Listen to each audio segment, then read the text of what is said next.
You have to be there for your children. It was taking a long time to come to terms with the fact that she was gone and really wanted to go. It was the saddest day of my life other than, losing Elvis. For years, Priscilla Presley and Lisa Marie Presley seemed to embody an unbreakable Hollywood family. Through divorces, tragedies, lawsuits, and the enduring legacy of Elvis, they always appeared to find their way back to each other. But behind the public image, a different story may have existed. Before her death, Lisa Marie spoke of resentment, control, and painful conflicts that stretched back to childhood. Her revelations cast new light on long-standing rumors and raised difficult questions about their bond. To understand how their relationship became so complicated, we have to start at the beginning. The divorce that started it all. The story doesn't begin with scandal. It doesn't begin with courtrooms or contested wills or dueling memoirs. It begins, like so many complicated family stories do, with a marriage that fell apart, and a little girl caught in the middle of it. Elvis and Priscilla Presley married on May 1, 1967, at the Aladdin Hotel in Las Vegas. 9 months later, on February 1, 1968, Lisa Marie Presley was born. By almost every account, Elvis was a devoted father from the first moment, openly, extravagantly devoted. Graceland, the family's sprawling Memphis estate, became the backdrop for the first 4 years of Lisa Marie's life, and those early years were, by most descriptions, genuinely warm. The family had pets. Elvis doted. Lisa Marie, by all accounts, adored her father in a way that was complete and unconditional. But the marriage between Elvis and Priscilla was under strain long before either of them admitted it publicly. In 1973, when Lisa Marie was just 4 years old, they divorced. What followed was a split custody arrangement that would quietly shape the way Lisa Marie understood love for the rest of her life. She spent school holidays and summer breaks at Graceland with her father and lived primarily with her mother in Los Angeles. On paper, it worked. In practice, it created two completely different worlds, and a very sharp contrast forming in a child's mind between them. At Graceland, everything was indulgent, joyful, and boundless. With Priscilla, things were different. Quieter, more structured, more controlled. That contrast would matter more than anyone realized at the time. And then, on August 16, 1977, everything changed completely. Elvis Presley died at Graceland. He was 42 years old. Lisa Marie was 9, and she was in the house when it happened. According to accounts from those close to the family, she was in the bathroom doorway, close enough to see what no 9-year-old should ever have to see. A former member of the Church of Scientology later told the New York Post that Lisa Marie never truly recovered from what she witnessed that day, and that this unprocessed or early trauma was the seed of much of what would follow in her life. After Elvis died, the division of time ended. Priscilla took Lisa Marie to Los Angeles permanently. And just like that, it was the two of them, a woman navigating the grief of losing a man she had divorced 4 years earlier, and a child who had just lost the person she loved most in the world. Two people in enormous pain, one house, and a relationship that would carry the weight of all of it for decades. So what does that kind of childhood actually produce? What does it look like in practice to grow up as the daughter of the most famous name in rock and roll, with a father who gave you everything and a mother who had to somehow put limits on all of it? Here's what Lisa Marie herself had to say. The strict mom, the controlled daughter, and the cost of both. For most of her adult life, Lisa Marie Presley kept quiet about her childhood. She wasn't the kind of celebrity who traded on her upbringing or turned her family pain into content. But on the occasions when she did speak about it, really speak about it, she was clear, consistent, and specific about one thing above all others. Her mother was strict, and that strictness left a mark. In a 2013 appearance on The Talk, Lisa Marie addressed it with unusual honesty. She acknowledged, to her credit, that Priscilla may have had very little choice. Elvis had spoiled his daughter without limits, and Priscilla repeatedly found herself, in Lisa Marie's own words, having to undo whatever was done if I went to Graceland and spent 2 weeks being a tyrant. That's not an unfair point. When one parent has no rules, the other parent becomes the enforcer by default, and the enforcer always looks like the villain. But Lisa Marie was equally clear about what the enforcement cost their relationship. She described growing up with a mother who had her, in her words, around the neck all the time. And she was direct about the long-term damage it did to their closeness. I realized that is not going to work very well, she told The Talk in 2013, because it made us not get close for a very long time. She added, with the qualifier that tells you everything, "We are now very close, but when I was younger, it was like difficult to have a relationship with somebody that's got you like that, around the neck all the time." Around the neck. That image is worth staying with for a second. Not a slap, not a blow. Something slower, something that accumulates, something that, over years, makes you forget what it feels like to breathe freely. That is the language Lisa Marie chose to describe being raised by her own mother. Sources close to the family, speaking to Entertainment Tonight, describe the dynamic in almost identical terms. The word they kept using was control. Lisa Marie, they said, always felt that Priscilla was trying to control her, and that feeling never fully left her, even during the years when the two of them were presenting a united front in public. And here is where the story starts to go somewhere darker. Because a grief-stricken child who grows up feeling strangled by the one parent she has left is going to find a way to breathe on her own terms. And Lisa Marie's way was one that Priscilla was completely unprepared to handle. Because the Presley family legacy, for all its glamour and mythology, also produced something nobody talks about much. A 13-year-old girl in Los Angeles who had already started using illegal substances. And the way Priscilla responded to that tells you something important about the world the two of them were living in. Substances, Scientology, and a mother doing her best. By the time Lisa Marie Presley was 13 years old, she was already experimenting with illegal substances. She was a child who had witnessed her father's death. She was carrying grief that nobody around her seemed equipped to help her process.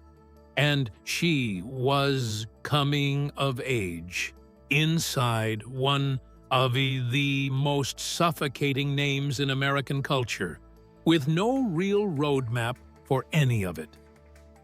Priscilla didn't ignore it. She acted. But the way she acted reveals a lot about the particular world the Presley family occupied in the late 1970s and early 1980s. According to Metro, Priscilla had been introduced to the Church of Scientology by actor John Travolta in the years after Elvis's death, and she had chosen to raise Lisa Marie within the church. So when Lisa Marie's illegal substances use became a serious problem, Priscilla turned to Scientology for the solution, sending her teenage daughter to the Castle, a Hollywood-based Scientology center. Now, whatever you think about that decision, it is worth contextualizing it. Priscilla was a single mother in her early 30s, navigating the grief of Elvis's death, managing the preservation of a billion-dollar legacy, and trying to keep her teenage daughter from falling apart. The Church of Scientology was, at that time, her primary support system. Sending Lisa Marie there was, in that context, the action of a mother reaching for the only tool she had. But Lisa Marie's own words about what drove her toward illegal substances in the first place make clear that the tool missed the point entirely. In an essay she wrote for People magazine in August 2022, just 5 months before she died, she spoke about the grief that had shadowed her from the age of 9. "I've dealt with death, grief, and loss since the age of 9 years old," she wrote. "I've had more than anyone's fair share of it in my lifetime, and somehow I've made it this far." A sentence that, read in hindsight, is almost unbearable.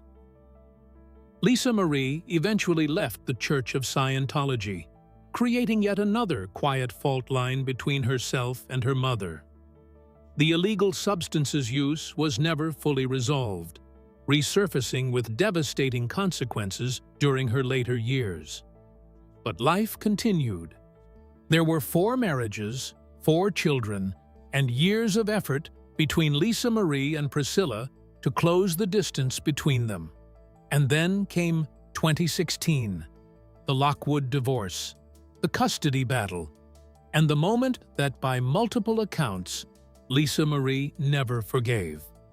Because here's the thing about a relationship that's been strained for decades. It doesn't take much to crack it completely. And for Priscilla and Lisa Marie, the crack came not from something Priscilla did, but from something she refused to do. The custody battle, the deposition, and the betrayal that broke them. In 2016, Lisa Marie Presley filed for divorce from her 4th husband, Michael Lockwood, the father of their 8-year-old twin daughters, Harper and Finley. What followed was not a quiet, legal separation. It was a prolonged, painful, very public custody war. Serious allegations emerged during the proceedings. Lisa Marie accused Lockwood of child abuse and sexual misconduct. According to OK magazine, claims surfaced that Lockwood had what were described as disturbing photographs of children on his computer. Lockwood denied all of it. His lawyer told Us Weekly the allegations were highly sensational, inaccurate, and unproven. Amid the chaos, Priscilla stepped in and took temporary custody of the twins. She brought Harper and Finley to her own home, cared for them, folded them into her daily life while their mother fought in the courts. When Us Weekly asked her about having them, she was openly warm. "It's great. It's absolutely great having them at home with me," Priscilla said. "I love it. I love it. Having twins is quite an experience, I have to say. Both of them are very different. Wonderful kids. Wonderful children." And in that, whatever else was happening, Priscilla showed up for those little girls. That matters. But then, the court's investigation failed to find evidence of wrongdoing on Lockwood's part. And Lisa Marie, in what Priscilla's later memoir would describe as a last-ditch effort for sole custody, turned to her mother and asked her to sign a deposition. She needed Priscilla to go on record stating that Lockwood was unfit to be a father. Priscilla said no. "I told her I couldn't sign it, for I had never seen Michael behave in the harmful ways she was alleging," Priscilla wrote in her 2025 memoir, "Softly, as I leave you, Life After Elvis." Signing it would be perjury. And then, with devastating plainness, to her, it was a betrayal. Sources who spoke to Entertainment Tonight confirmed that the fallout was significant and lasting. Lisa Marie had always felt controlled by her mother, felt that support came with conditions, that love came with management. And now, in the middle of the worst fight of her life, fighting for her children, her mother had declined to stand beside her. Whether or not Priscilla's refusal was legally correct is almost beside the point. For Lisa Marie, the effect was the same. Her mother had chosen her own comfort over her daughter's need. Lisa Marie won primary physical custody of Harper and Finley, and that arrangement remained in place at the time of her death. But the relationship between mother and daughter did not recover. Not from this. Not fully. And then came the summer of 2020. something so devastating that it briefly closed every open wound between them. Because sometimes it takes the very worst thing imaginable to bring two estranged people back to each other. For Lisa Marie and Priscilla, that thing arrived in July 2020, and nothing in the Presley family was the same after it. Benjamin, the grief, and the last reconciliation. On July 12, 2020, Lisa Marie Presley's son, Benjamin Keogh, died by self-harm. He was 27 years old. Benjamin had lived most of his life away from the spotlight, a choice that seemed deliberate for a young man who bore a striking physical resemblance to the grandfather he had never known. Those who knew him described him the same way, over and over. Deeply intelligent, funny, warm in a way that made everyone around him feel genuinely seen. His death broke Lisa Marie in a way that nothing had since Elvis died. She wrote about it in her People essay in August 2022, and the language she used was not the careful, managed tone of a celebrity statement. It was the language of a mother who had run out of ways to hold herself together. "But this one, the death of my beautiful, beautiful son," she wrote, "the sweetest and most incredible being that I have ever had the privilege of knowing, who made me feel so honored every single day to be his mother. No, just no." His sister Riley was equally devastated. "He was, incredible," she said after his death. "He was so smart, so funny." And in the rubble of that loss, something shifted between Lisa Marie and her mother. A source told OK magazine that the two women had grown estranged during the Lockwood divorce proceedings. But when Benjamin died, Priscilla showed up. She was present. She supported her daughter.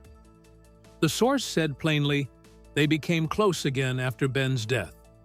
Priscilla supported her as much as she could. Think about what it required for that to happen. Every grievance, every old wound, every failed attempt to close the gap between them, all of it briefly set aside in the face of something so enormous that nothing else seemed to matter. For roughly 2 years, the relationship between mother and daughter was, by multiple accounts, the best it had been in a long time. They attended the Memphis premiere of Baz Luhrmann's Elvis biopic together in June 2022. They stood beside each other. They looked, to the outside world, like what they had always been supposed to be. A family, honoring a legacy, holding each other up. And then January 2023 arrived. And with it, the end of everything. Because the reconciliation, like everything else in this family's story, did not get the ending it deserved. What happened next not only ended Lisa Marie's life, it threatened to undo the repair she and Priscilla had managed to build. The death, the will, and the war. On January 12, 2023, Lisa Marie Presley was found unresponsive at her home in Calabasas, California. According to the Daily Mail, her ex-husband, Danny Keogh, who was staying nearby, found her and called emergency services. Paramedics restored her pulse at the scene, but when Lisa Marie arrived at the hospital, she had no brain activity. She suffered a second cardiac arrest in the hospital. Her family signed a do not resuscitate order while she was in an induced coma. Priscilla Presley was at her daughter's bedside when Lisa Marie died. Whatever had passed between them, every fight, every estrangement, every failed repair, Priscilla was in that room. In her 2025 memoir, Softly As I Leave You, Life After Elvis, Priscilla described making the decision to remove Lisa Marie from life support. She wrote that her daughter's spirit was no longer present as a ventilator breathed for her. A doctor had told the family that Lisa Marie would have no quality of life even if her restarted heart continued to beat. Lisa Marie Presley was 54 years old. Her official cause of death was confirmed as a small bowel obstruction linked to prior bariatric surgery. It is with a heavy heart that I must share the devastating news that my beautiful daughter Lisa Marie has left us," Priscilla said in her statement to People. "She was the most passionate, strong, and loving woman I have ever known." She later said that losing Lisa Marie was the second saddest day of my life, other than losing Elvis. 2 weeks after Lisa Marie's death, Priscilla's legal team filed a petition in Los Angeles Superior Court, challenging the validity of a 2016 amendment to Lisa Marie's trust. Here is the background. Back in 1993, Lisa Marie had established what was known as the Promenade Trust to manage and protect her estate, including Graceland, the iconic Memphis property Elvis had left to her, as well as a 15% stake in Elvis Presley Enterprises.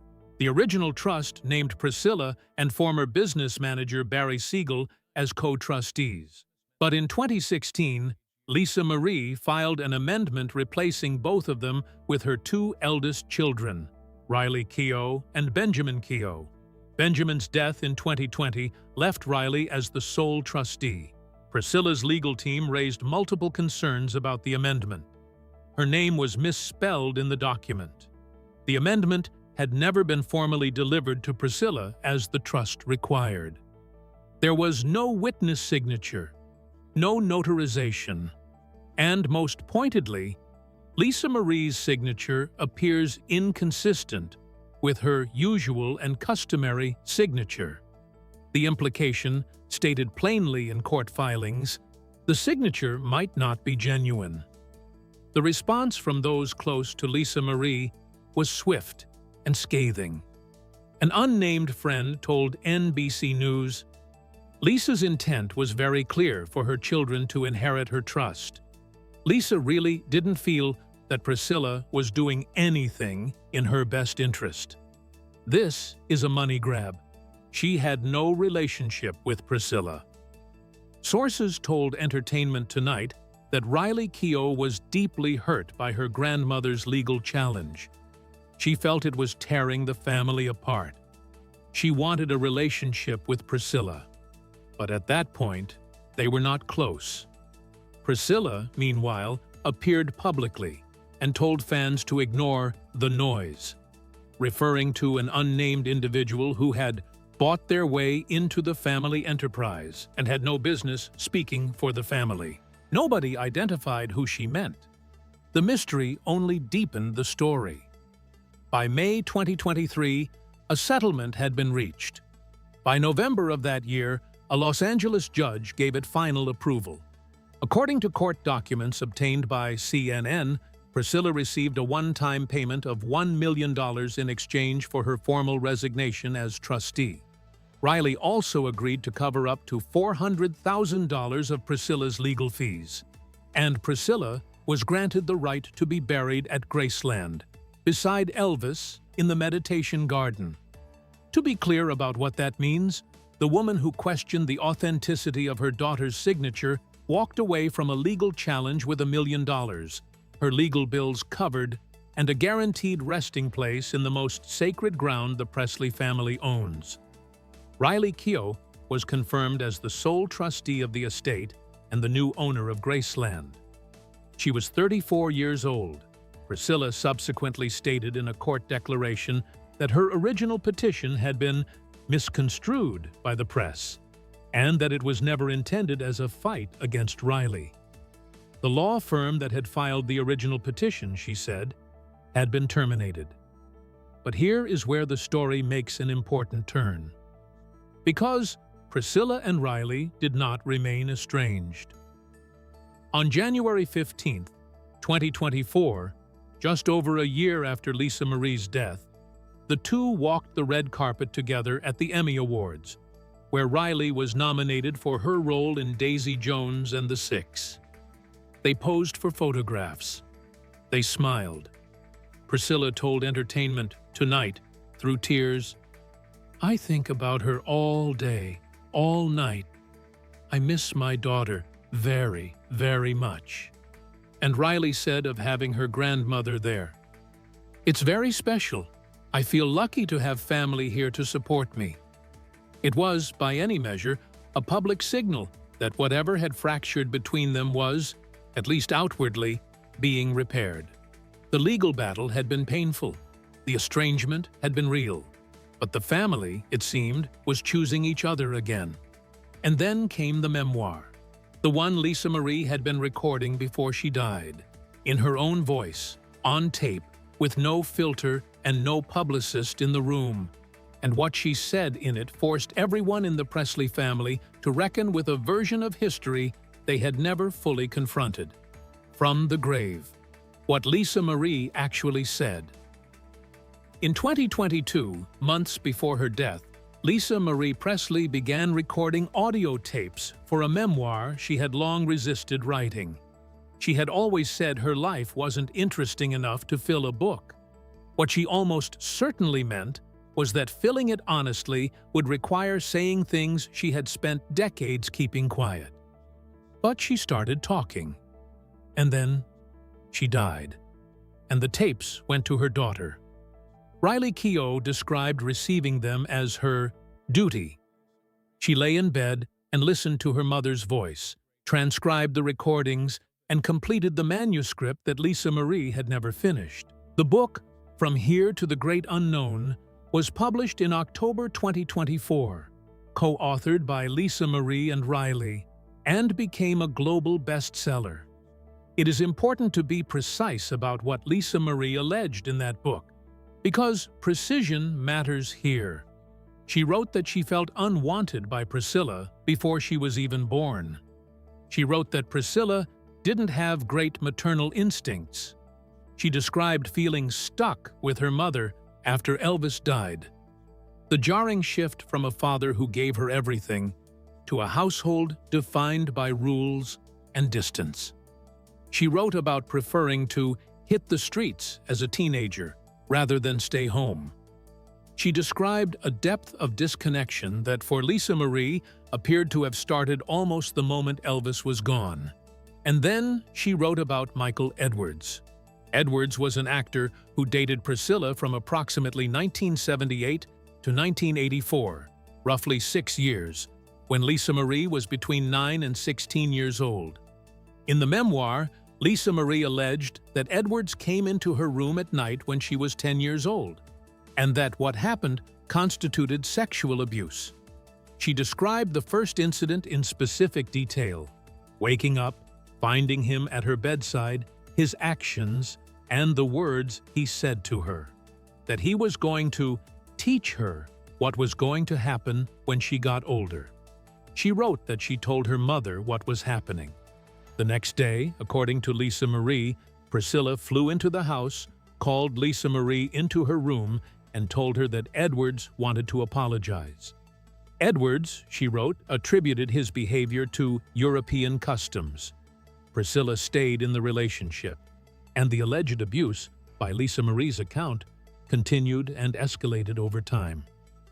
"I would feel bad and forgive him," Lisa Marie wrote, referring to her own responses. The account of what her mother chose is left, with terrible clarity between the lines. Now, two things can be acknowledged here simultaneously. These are serious, unverified allegations. Michael Edwards has not been publicly charged with any crime. And Priscilla, in her own memoir, offered a counter-account. In Softly As I Leave You, Life After Elvis, published in September 2025, Priscilla stated that she had not understood the full gravity of what Edwards had done until she read Lisa Marie's memoir after her daughter's death. "I couldn't understand why she had never told any of us," she wrote. "I struggled to make peace with Lisa's words. Because I didn't hear them until after her passing, we never got to talk about it together. I know I will never have closure." But Lisa Marie's memoir states clearly that she did tell her mother, more than once. Two accounts, two versions of the same events, and only one of the two women still alive to speak to hers. That is the position this family is in now. That is what the tapes left behind. Not resolution, not a verdict, just two parallel truths sitting side by side, and a silence that will never be filled. This is the story that two carefully managed public images could not contain forever. A mother who, by her own account, loved her daughter deeply, and who, by her daughter's account, controlled her. A daughter who said, in 2013, that she and her mother had finally become close, and who, in tapes recorded years later, described a childhood marked by feeling unwanted, managed, and ultimately alone in the moments that mattered most. A family that spent decades cycling through estrangement and reconciliation. That came back together after Benjamin's death. That fell apart again over a legal document. That walked a red carpet together, side by side, just over a year after burying Lisa Marie, two women choosing, again, to find their way back. Priscilla Presley, now 80, has her memoir, her settlement, and her place in the meditation garden waiting for her at Graceland. She has Riley and Riley's young children, her great-grandchildren, and has said publicly that watching them grow is what gives her joy now. Riley Keough, 36, owns Graceland. She finished her mother's book. She fought for her mother's wishes in court, carried them through to publication, and has since rebuilt her relationship with her grandmother enough to stand beside her at the Emmys and call it special. And Lisa Marie, she left behind audio tapes that her daughter turned into a best-selling memoir. She left behind 4 children and a legacy that keeps expanding even now. She left behind the truth in her own voice, in her own words, about a relationship that was always more complicated, more painful, and more human than any red carpet appearance ever let on. Baz Luhrmann, who spent years embedded with this family while making his Elvis biopic, was asked after Lisa Marie's death whether it brought him comfort to imagine she might now be reunited with her father. He paused before answering. "The poetry of that idea is beautiful," he said. "I want to believe that." A lot of people want to believe that, because at the end of all of it, the strict childhood, the illegal substances, the deposition refusal, the will contest, the memoirs, the legal fees, the million-dollar settlements, Lisa Marie Presley was still, underneath everything, a 9-year-old girl at Graceland who lost her father and spent the rest of her life trying to find her way back to something she could never quite reach again. She was always Elvis's daughter first, and maybe, finally, she is.